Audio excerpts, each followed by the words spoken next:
မင်မင်ဒီနေ့စီလုံးဝမပါဝင်တဲ့ကောင်းကြီးအသားပြဟင်းလောက်ကြမှာပဲဖြစ်ပါတယ်ရှင်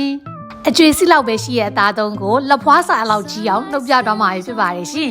ဒီဟင်းပွဲလေးကိုခောက်ဆွဲနဲ့ပဲထည့်စားမလားဖတ်ထုတ်ထဲပဲထည့်စားမလားလုံးဝအဆင်ပြေပါတယ်ရှင်လီပီတာအသားပြတသေးလေးကိုကောင်းကြီးမုံထဲမှာနှံ့အောင်လူပေးရပါမယ်ရှင်ပြီးရနဲ့အသားပြကိုညင်ညင်တတနဲ့ထုပေးရပါမယ်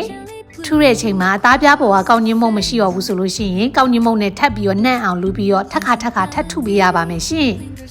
စိတ်ရှိလေးနဲ့အသားပြကိုတစ်ဖက်လန်လိုက်ကောင်းကြီးမုံလူလိုက်နဲ့ထပ်ခါထုပေးရပါမယ်ရှင်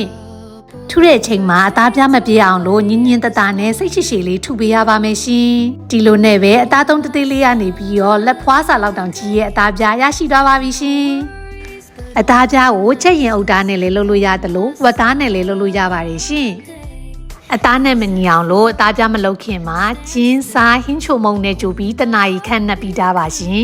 ဟင်းရီကိုတော့မင်မင်ကရိုးရှင်းလေးပဲပြုလုပ်ထားပါတယ်စားဟင်းချိုမုံနဲ့ငင်နဲ့ပဲငံပြာရည်အကြီးတစွန်းအနက်မွမွေလေးဖြစ်အောင်လို့နည်းနည်းမင်းနဲ့ပူစီနံရွက်ထည့်ရပါတယ်ရှင်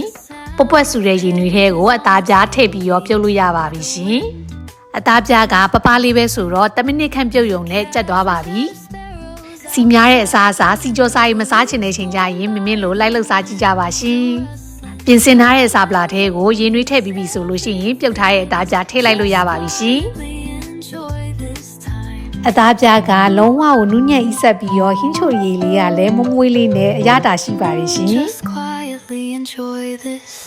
ဗီဒီယိုဆုံးထိကြည့်ပေးလို့ကျေးဇူးများတင်ပါတယ်ရှင်